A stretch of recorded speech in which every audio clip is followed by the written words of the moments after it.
Micellare, acqua micellare, ma che cos'è? La prima volta che ne ho sentito parlare era circa una decina d'anni fa e stavo leggendo il post di una beauty blogger che ne parlava con la naturalezza con cui si parla di, acqua e sapone. All'epoca l'acqua micellare era utilizzata soprattutto dai truccatori professionisti che la utilizzavano per struccare velocemente le modelle durante le sfilate. Ma iniziava a essere venduta anche nelle prime profumerie, scalzando man mano tutti i prodotti che venivano utilizzati fino ad allora per struccare, come per esempio il latte detergente. Di quel post mi ricordo una frase in particolare. La beauty blogger la definiva pura come l'acqua ma efficace come un sapone. Tutto questo grazie a quella che veniva definita e viene tuttora definita tecnologia micellare. Ma che cos'è?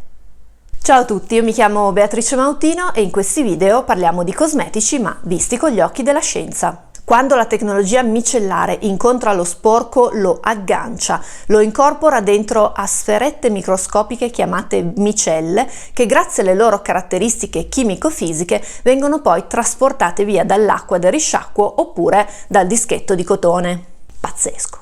Però aspetta, io questa storia qua l'ho già sentita, anzi ve l'ho già raccontata. Ve ne ho parlato nel mio ultimo video dove vi raccontavo le caratteristiche dei tensioattivi, cioè quelle molecole alla base dei detergenti che hanno una doppia natura. Hanno una parte idrofoba a cui piace il grasso ma sfugge dall'acqua e hanno una parte invece idrofila, la testa, a cui piace invece l'acqua. Quando diluiamo i tensioattivi in acqua, loro tendono ad avvicinarsi e a formare delle strutture microscopiche a forma di sferette con tutte le teste a cui piace l'acqua verso l'esterno e tutte le code che scappano dall'acqua all'interno. Sapete come si chiamano queste sferette?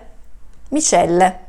Le micelle non sono altro che strutture che si formano ogni volta che diluiamo un detergente in acqua. E se volessimo definire scientificamente l'acqua micellare dovremmo chiamarla soluzione acquosa di tensioattivi in concentrazione sufficiente a formare micelle, cioè acqua e sapone.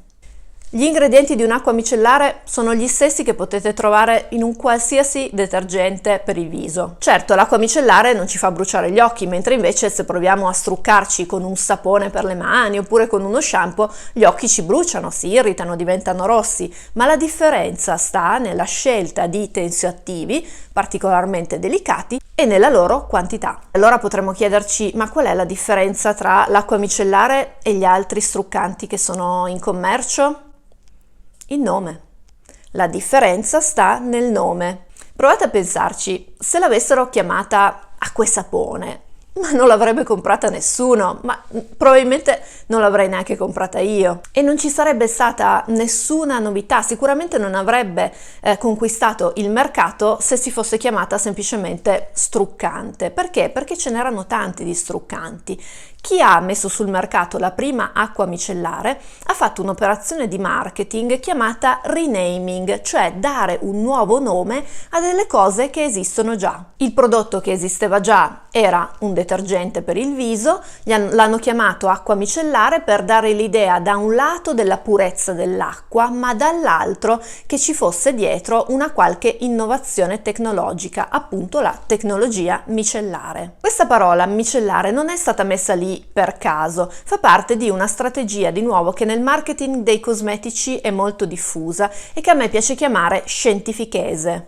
Lo scientifichese è un linguaggio inventato che si rifà un po' al linguaggio scientifico ma in maniera un po' più creativa. Capire la differenza tra scientifico e scientifichese è una delle più grandi sfide del consumatore moderno. Vi faccio degli esempi. Nel linguaggio scientifico l'acqua è acqua, H2O. Nello scientifichese l'acqua è una parola che può assumere significati molto diversi a seconda dei contesti in cui viene utilizzata. Nello scientifichese i nomi si spogliano del loro significato reale e assumono quello di un marchio, un bollino. Così, dopo qualche anno che l'acqua micellare era in commercio e quindi la novità era passata, gli addetti al marketing si sono dovuti inventare nuove soluzioni per riuscire a stare sul mercato e a essere competitivi nei confronti degli altri marchi. Questa operazione l'acqua micellare ha perso la prima delle sue caratteristiche, cioè quell'essere pura come l'acqua, tant'è che sono comparse in commercio delle acque micellari colorate, per esempio, oppure bifasiche, quindi in 2 colori. Sono comparsi gli shampoo micellari, i bagnoschiuma micellari, addirittura dei prodotti che si chiamano fresco micellare, che dà l'idea di freschezza associata però sempre alla tecnologia micellare, ma anche il buon vecchio latte detergente è diventato micellare nella speranza di ritornare in vita e riconquistarsi una piccola nicchia di mercato. In alcuni casi l'acqua è addirittura sparita dalla formulazione. Guardate questa saponetta micellare, che l'acqua non ce l'ha proprio neanche all'interno degli ingredienti.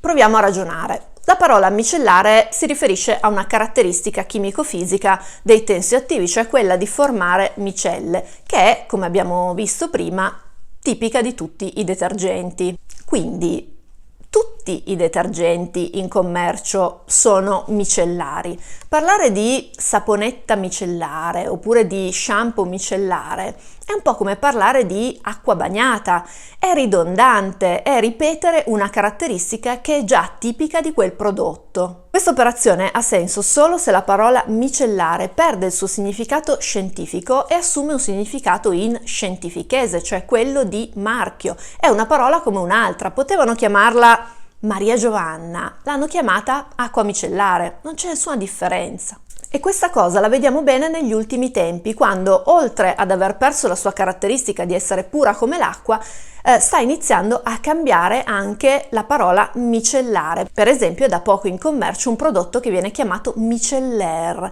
che dà l'idea sempre di micelle, ma di una sorta di evoluzione di questa tecnologia micellare che permette evidentemente di far respirare meglio la pelle. L'effetto che si ottiene con questa strategia di marketing è quello di far passare l'idea che i prodotti funzionino in virtù delle caratteristiche che gli sono state attribuite, che magari sono state sparate grosse sulla confezione. L'acqua micellare non funziona perché è un detergente qualsiasi, ma funziona perché ha la tecnologia micellare. Se aprite l'armadietto del bagno scoprirete decine e decine di esempi di scientifichese usato nello stesso modo, dagli attivatori di giovinezza alle glicoproteine bioattive ai complessi cellulari. Che cosa sono? Non si sa, nessuno lo sa, ma nessuno se lo chiede nemmeno. Perché è qualcosa che suona come scientifico e quindi in qualche modo dovrà funzionare, ci diciamo, no? No.